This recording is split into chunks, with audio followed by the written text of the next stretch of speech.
Saidapuram bus stand ఆవరణలో స్వర్గీయ నందమూరి తారక రామారావు 30వ వర్ధంతి వేడుకలను టీడీపీ నాయకులు కార్యకర్తలందరూ కలిసి ఘనంగా నిర్వహించారు.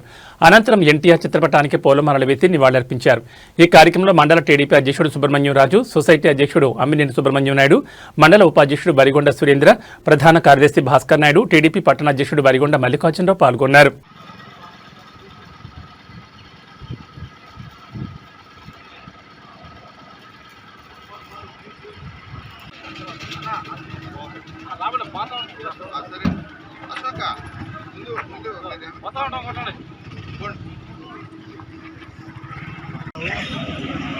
వర్ధంతిని జరుపుకోవడం ఈరోజు జరుగుతుంది.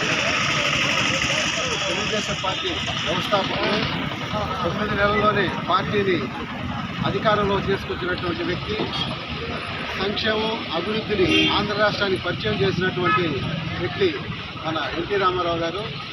వారు స్వర్గస్థులవ్వడం పార్టీకి తీరని లోటైనా దాన్ని ఈరోజు అదే పండాలో నడుపుతున్నటువంటి చంద్రబాబు నాయుడు తెలుగుదేశం పార్టీని ఈరోజు ప్రపంచ స్థాయిలో గుర్తింపు వచ్చేటట్లు చేయడం జరిగింది. గత 5 సంవత్సరాల్లో వైసీపీ గవర్నమెంట్లో ఆంధ్ర రాష్ట్రం అనేక విధాలుగా వెనుకబాటుకు గురైంది, అప్పుల పాలైంది. 13 లక్షల కోట్లు అప్పులు చేయడం జరిగింది. ఎలాంటి అభివృద్ధి కార్యక్రమాలు చేయకుండా ఏదో కాస్తో కోస్తో సంక్షేమ కార్యక్రమాలు చేస్తూ కాలం గడపడం జరిగింది. మిగతా ధనమంతా ఏ దారిని పోయిందో, ఎవరి పక్షంలోకి పోయిందో తెలియలేదు. ఇప్పుడు ఎంక్వైరీ చేస్తే ప్రతిదీ స్కామ్గా కనపడుతుంది. ఇప్పుడు 2024లో తెలుగుదేశం పార్టీ వచ్చిన తర్వాత పరిశ్రమలు కావచ్చు, అభివృద్ధి ప్రదంలో నడుస్తున్నాయి. అనేక పరిశ్రమలు, గూగుల్ డేటా సెంటర్ కావచ్చు, రీసెంట్గా నిన్నే ఒక గ్రీన్ అమోనియా ప్రాజెక్ట్ తోటి 18,000 కోట్లతో ఓపెన్ చేయడం జరిగింది, శంకుస్థాపన చేయడం జరిగింది. ఇలాంటి పరిశ్రమలన్నీ ఆంధ్ర రాష్ట్రానికి వచ్చినట్లయితే యువతకి ఉపాధి దొరుకుతుంది. తత్సమానంగా గ్రామ పరిస్థితి మెరుగుపడుతుంది, కుటుంబాలు ఆర్థికంగా నిలదొక్కుంటాయి. ఇవన్నీ కూడా తెలుగుదేశం పార్టీ రూలింగ్ వర్ధంతి సందర్భంగా ఈరోజు వర్ధంతి కార్యక్రమానికి ఉన్నటువంటి నాయకులు, కార్యకర్తలు, విద్యార్థులు,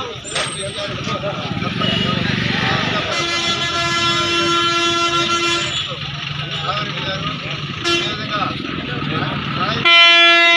ఏపీ చైర్మన్ వాణి గారు, అదేవిధంగా నాయకులందరూ కూడా ఈ కార్యక్రమంలో పాల్గొని జయప్రదం చేసినందుకు కార్యకర్తలకి ధన్యవాదాలు తెలియజేస్తున్నాను. ఎన్టీ రామారావు అంటే ఒక్కటో లేని మహారాజు. ఆయనకి ప్రజలు ఆ రోజున బ్రహ్మరథం పట్టారు. 83 ఎలక్షన్ కానీ 25 ఎలక్షన్ కానీ 25 ఎలక్షన్ పెడితే రామారావు గారు చేతులు అంతమంది ఈ రోజునే బాగున్నారు. ఇక్కడే మీటింగ్ జరిగింది, జాగడం జరిగింది. అక్కడి నుంచి కడపలో గెలిచాడు. కాబట్టి ఎన్టీ రామారావు అంటే ఆయన ఒక విప్లవ నాయకుడు. ఆయన సినిమాల్లో ఒకటో లేని మహారాజుగా వెలిగినప్పుడు కూడా ఆ సినీ జీవితం వద్దని చెప్పి ఆయన ప్రజా జీవితంలో ప్రజలకి మంచి చేయాలి, వాళ్ళు పడుతున్న ఇబ్బందుల్లో మనం కూడా పాలుపంచుకోవాలనేటువంటి ఉద్దేశంతో ఆయన రాజకీయాల్లోకి వచ్చి ఎంతో పేద ప్రజలకి ఆయన చేసిన సేవలు 1-2 కాదు, చెప్పుకుంటూ ఎన్నో ఉన్నాయి. కనీసం మనకి ఆ రోజున గ్రామాల్లో రోడ్డు సౌకర్యం లేని రోజుల్లో ఎన్టీ రామారావు గారు వచ్చి ప్రతి గ్రామానికి రోడ్లు వేయించిన ఘనత కానీ, కరెంట్ ఇప్పడం కానీ, మంచినీటి సౌకర్యం కానీ, అదేవిధంగా మనకి కండదరి డ్యామ్, కనీసం మనకి ఇక్కడ మెట్ట చేలు, మెట్ట పొలాలు, మనకి రాపూర్ అంటేనే మెట్ట, అటువంటి మెట్ట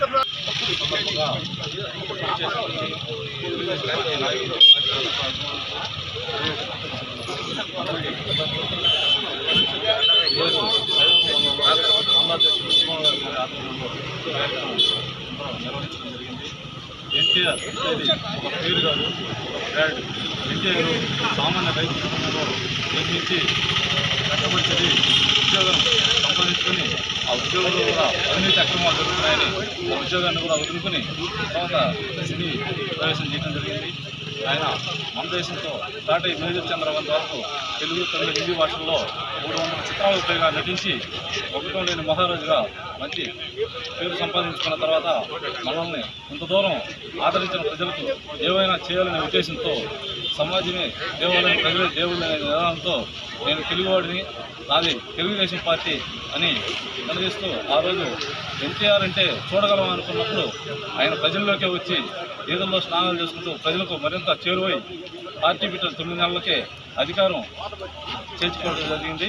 అదేవిధంగా తెలుగుదేశం పార్టీ స్థాపించినప్పుడు సినిమాల్లో రంగులు పూసుకున్నారు, ఈయనకి సినిమాలు అవసరమా అనే చాలా అవమానాలు జరిగాయి. రాజకీయాల్లో ఎదుగుతుంటే అవమానాలు సహజం అనుకుంటూ అవేవి పట్టించుకోకుండా ఆయన పనులు చేసుకుంటూ పోయి 9 నెలల్లో అధికారం జరిగింది. అలాగే అన్ని సంక్షేమ పథకాలు ప్రవేశపెట్టడం జరిగింది.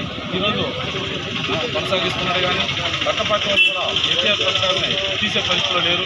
కిలో 2 రూపాయల బియ్యం, జనతా వస్త్రాలు ఇవన్నీ తెలుగుగా కాలువలు